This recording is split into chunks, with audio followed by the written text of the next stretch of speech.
부산진 믿음의 가족 여러분, 오늘 하루도 주님께서 주신 충만한 은혜가 여러분과 여러분의 가정과 일터에 함께 하시기를 간절히 소망합니다. 오늘 함께 나누실 하나님의 말씀은 디모데전서 6장 11절부터 21절 말씀입니다. 오직 너 하나님의 사람아, 이것들을 피하고 의와 경건과 믿음과 사랑과 인내와 온유를 따르며 믿음의 선한 싸움을 싸우라. 영생을 취하라. 이를 위하여 내가 부르심을 받았고 많은 증인 앞에서 선한 증언을 하였도다.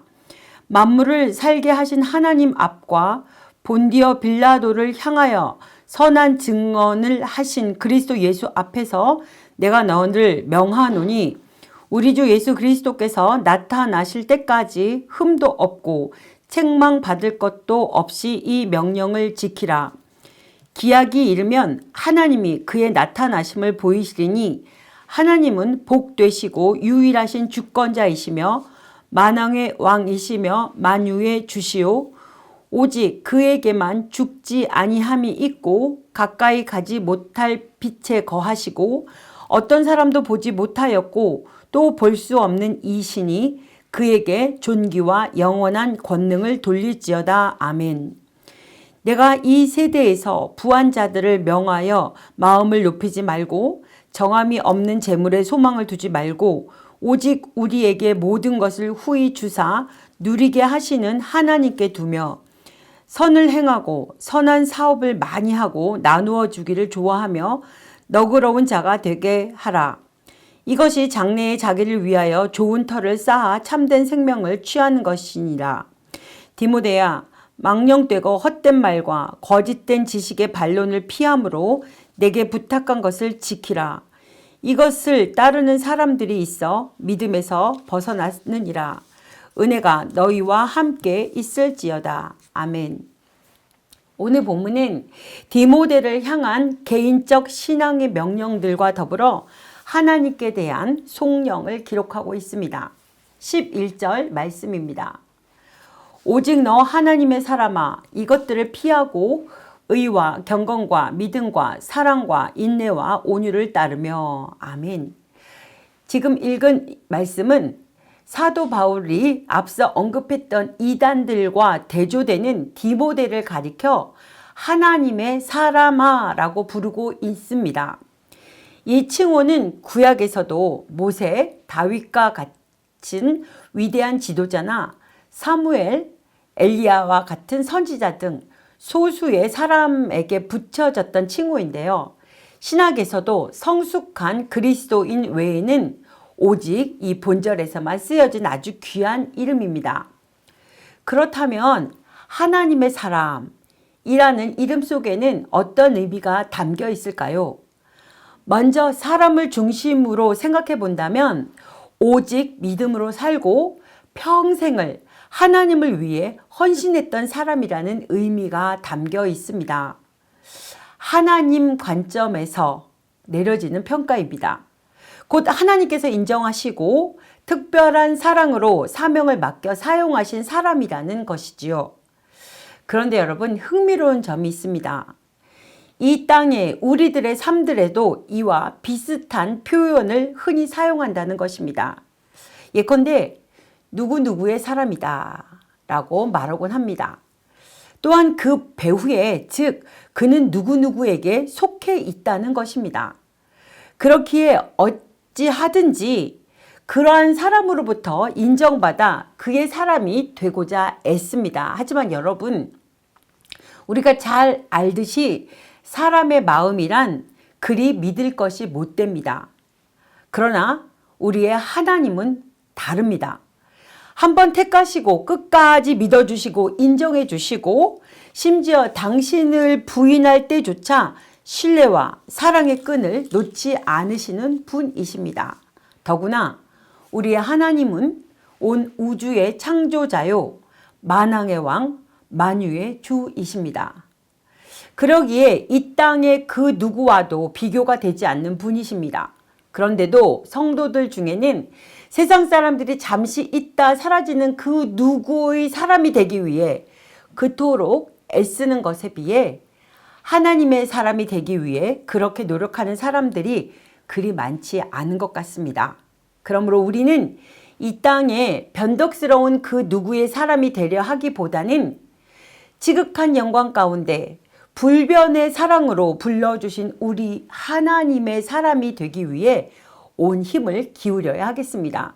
그리하여 평생을 오직 하나님만을 위해 애쓰고 헌신함으로써 하나님으로부터 그는 내 마음에 합한 사람이다 라는 인정을 받고 이 땅의 사람들로부터는 진짜 그는 진정한 하나님의 사람이었어 라는 평가를 받을 수 있는 복되고 영광스러운 성도가 되어야 하겠습니다.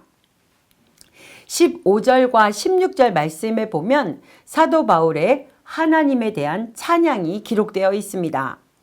이 찬양에서 특별히 우리의 눈길을 끄는 것은 하나님의 감추어진 거룩한 신비입니다. 곧 하나님은 홀로 복되신 전능하신 한 분으로 지극한 권세와 영광을 지니신 분일 뿐만 아니라 그 누구도 가까이 할 수 없는 빛에 거하시고 계시므로 아직은 그 누구도 보지 못한 분이라는 것입니다. 이는 성경 전체를 볼 때 사실 그대로입니다. 왜냐하면 하나님을 대면하여 보았던 모세조차도 영광 속에 감추어진 하나님의 그림자만을 보았을 뿐이며 그리스도께서 이 땅에 오셨을 때도 아직은 육체 가운데 신성을 감추고 계셨기 때문입니다. 그러면 이처럼 어느 누구도 가까이 할 수 없는 거룩한 빛 속의 모습을 감추고 계신 하나님은 언제 그 모습을 우리 앞에 드러내실까요? 그것은 바로 하나님만이 아시고 결정하실 그때입니다. 여기서 그때란 바로 역사 전체의 종말일 뿐만 아니라 각 사람의 인생의 종말이기도 합니다. 그리고 그때 이 땅에서 살아왔던 모든 사람들은 어둠의 지평선에서 서서히 빛을 발하며 떠오르는 태양처럼 영원부터 지금까지 신비 속에 감추어 오셨던 그 모습을 온전히 드러내시는 하나님을 보게 될 것입니다. 새벽을 깨우는 사랑하는 믿음의 식구 여러분, 오늘 우리의 인생은 그저 지나가는 무의미한 시간들이 아닙니다. 아니, 이 짧은 시간들이야말로 이 우주 가운데 가장 두렵고 떨리는 만남을 위한 준비의 기간입니다. 이 시간은 더없이 귀하고 소중한 시간들로서 우리는 이러한 시간들을 결코 게으름을 피우며 보낼 수는 없습니다. 지금 저와 여러분은 그 떨리는 만남을 위해 어떤 준비를 하며 어떤 모습으로 살아가고 있습니까? 지금 저와 여러분은 이토록 영광스럽고 거룩하신 하나님을 부끄럼 없이 만날 준비가 되어 있을까요? 17절을 보게 되면 명하다라는 단어가 나옵니다. 이 단어는 1장 18절에서 사용한 바 있는 경계로서 명하노니와 같은 것으로 일종의 군사적인 용어입니다.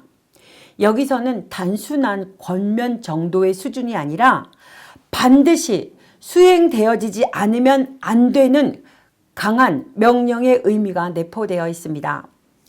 사도 바울이 디모데에게 이처럼 부자들을 향하여서 특별히 강경한 태도를 명하도록 한 이유는 17절에서 언급되어 있는 바와 같이 부와 재물이 주는 여러 위험성 때문이기도 하겠지만 한편으로는 아마 그들의 마음이 일반적으로 굳고 교만한 상태에 있었기 때문일 것입니다.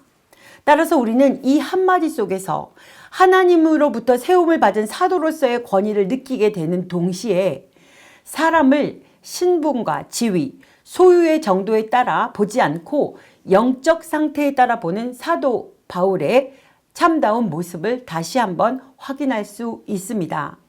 그리고 이러한 자세야말로 교역자뿐만 아니라 모든 성도들이 함께 배우고 실천해야 할 참다운 모범이 아닐 수 없습니다. 17절과 18절 말씀을 다시 한번 봉독합니다. 내가 이 세대에서 부한 자들을 명하여 마음을 높이지 말고 정함이 없는 재물에 소망을 두지 말고 오직 우리에게 모든 것을 후히 주사 누리게 하시는 하나님께 두며 선을 행하고 선한 사업을 많이 하고 나누어 주기를 좋아하며 너그러운 자가 되게 하라. 아멘. 사도 바울은 부자들을 향해 해서는 안 될 두 가지와 마땅히 해야 할 네 가지에 대해 강한 어조로 교훈함으로써 재물을 가진 자가 걸어야 할 바른 길이 무엇인지를 본문 17절과 18절에서 분명히 제시하고 있습니다. 때문에 우리는 받은 진리를 순수하게 보존하면서도 더욱 창조적으로 발전시켜 이 세대에 살아있는 하나님의 말씀을 선포하고 부자가 걸어야 할 정도를 분명하게 제시함으로써 이단 사상과 물질주의로 혼탁해진 이 세상을 복음의 진리로 맑게 정화시켜 나아가야 하겠습니다. 기도하시겠습니다. 하나님, 바른 진리를 따라 믿음의 선한 싸움을 싸우며 하나님의 사람답게 이 땅에서의 삶을 살아가기를 간절히 원합니다. 하나님 도와주시옵소서, 인도하여 주시옵소서. 우리의 삶 가운데서 올바른 하나님의 믿음을 가지고 우리의 각자의 삶에서 하나님의 영광을 드러내며 하나님의 기쁨이 되는 삶을 살아갈 수 있는 우리 믿음의 공동체가 될 수 있도록 인도하여 주시옵소서. 예수 그리스도의 이름으로 기도드립니다. 아멘.